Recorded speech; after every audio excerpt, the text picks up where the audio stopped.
après la pharma, je me suis formée à plein d'autres choses, et notamment la PNL, programmation neurolinguistique, donc un peu l'étude du langage, entre autres. Et bon, il y a beaucoup de choses qui m'ont frappée dans ce cadre-là. Donc, c'est déjà le vocabulaire qu'on utilise. Donc, les gestes barrières, je trouve ça vraiment quelque chose de phénoménal parce que, en fait, c'est juste des règles élémentaires d'hygiène. Il n'y a rien du tout de barrière là-dedans.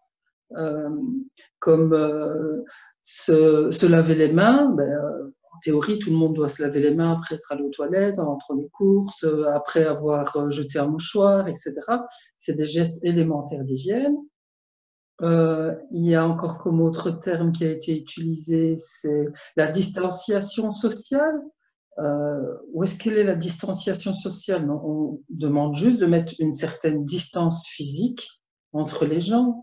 Mais déjà, rien que le vocabulaire utilisé, pour moi, il est symptomatique. Et après, toutes les contradictions, quoi. Moi, j'avais noté que Sophie Wilmès, lors de sa toute première intervention, elle a dit, je cite, hein, l'activité physique en plein air est autorisée et même recommandée. Donc ça, c'est pour le 17 mars. Le 21 mars, il y a déjà des drones au-dessus des parcs pour dire aux gens, rentrez chez vous, rentrez chez vous. Donc, et puis tout de suite après, on a commencé à fermer les parcs.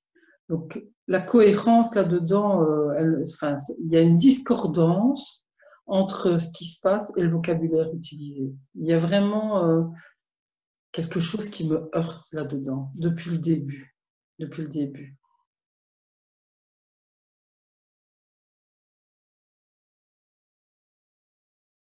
Bonjour, je m'appelle Bernadette et je souhaite aujourd'hui partager quelques réflexions à partir de ma pratique de psychiatre. Je prendrai l'axe de l'angoisse. Pour susciter l'angoisse chez quelqu'un, on peut s'y prendre de différentes manières. Entre autres, en ayant avec lui des propos contradictoires, en soufflant le chaud et le froid, en donnant des informations de contresens qui vont provoquer une confusion intérieure.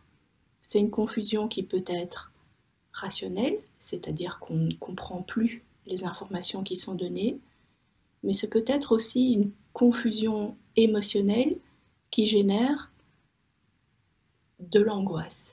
Donc l'angoisse comme signe d'une perte de repère intérieur.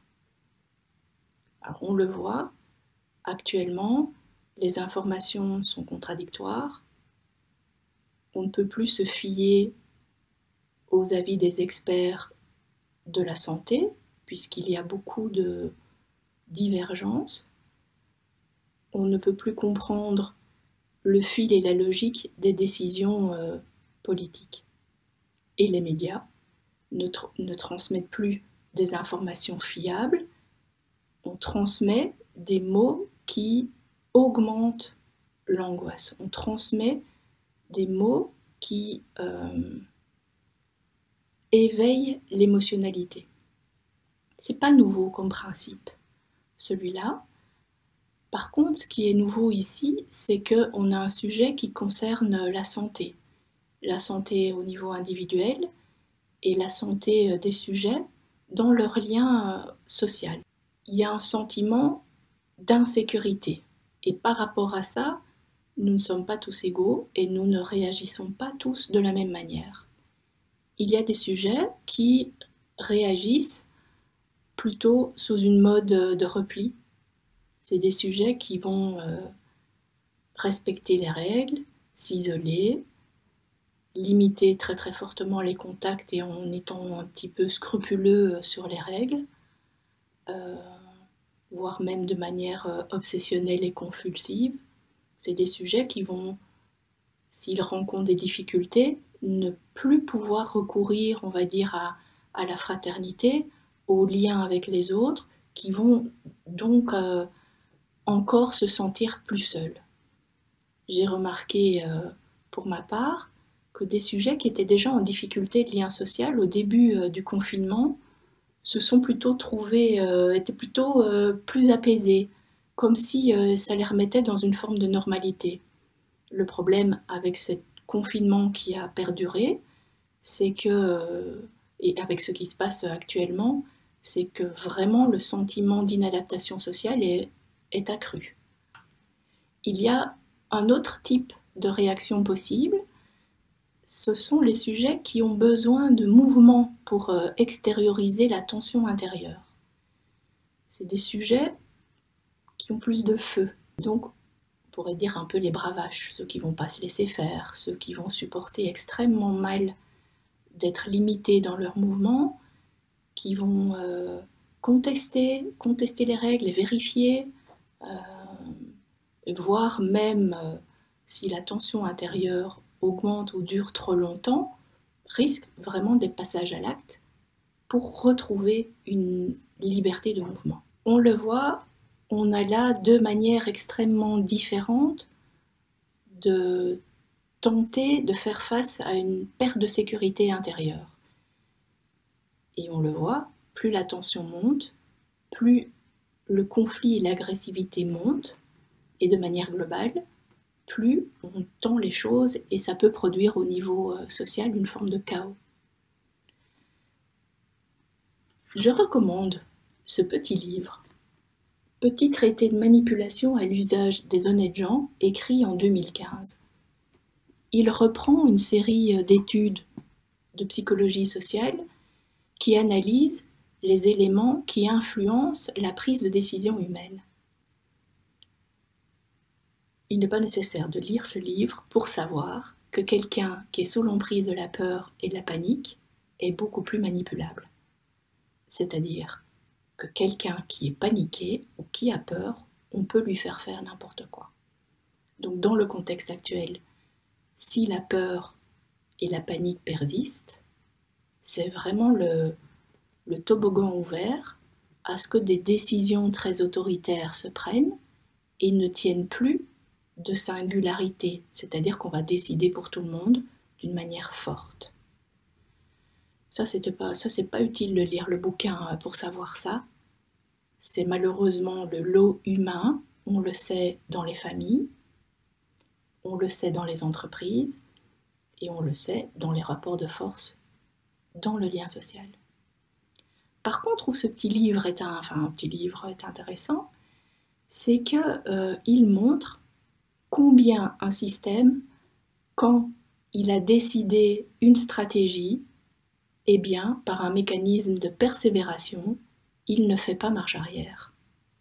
Il ne recule pas.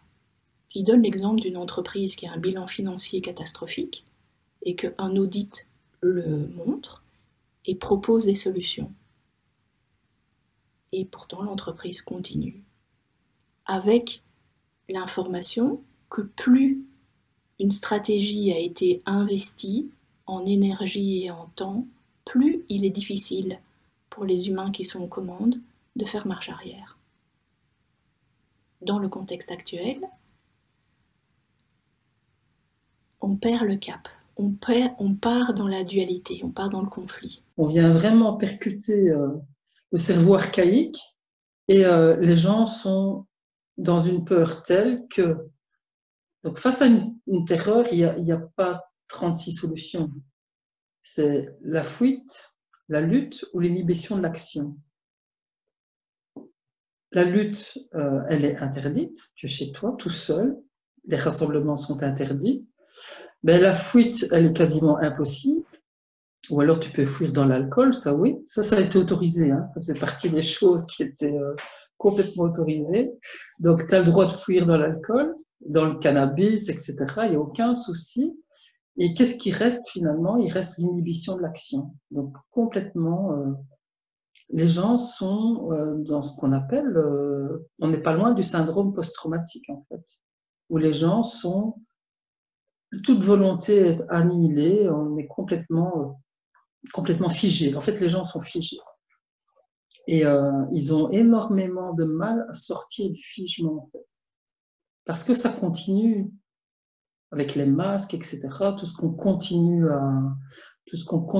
à nous infliger. Et si on n'obéit pas, c'est des amendes, et des amendes salées. Donc les gens ne peuvent pas se permettre de désobéir, grosso modo. C'est ça qui se passe aussi. Et donc, voilà, les gens sont figés, il n'y a rien qui bouge, personne n'ose vraiment manifester, ou très peu. Mais tout ça, en grande partie, ça vient du confinement et puis de ce qu'on continue à nous imposer sans aucune raison scientifique, en fait. Il n'y a plus aucune raison scientifique à imposer ce qu'on nous impose pour le moment. Toutes ces injonctions et ces manipulations touchent les personnes socialement plus faibles, car elles sont plus influençables. Et donc je trouve qu'il s'agit là d'une double peine qu'on leur inflige qui est inadmissible au niveau humain. J'inviterais, pour ma part, à chercher le bon sens, ce qu'on appelle la voie moyenne, ce qui s'appelle aussi agir en bon père de famille. Moi j'aime bien pour ça les phrases qui sont véhiculées, du genre « il n'y a pas de fumée sans feu ». Donc ici, il est clair que la communauté scientifique est divisée.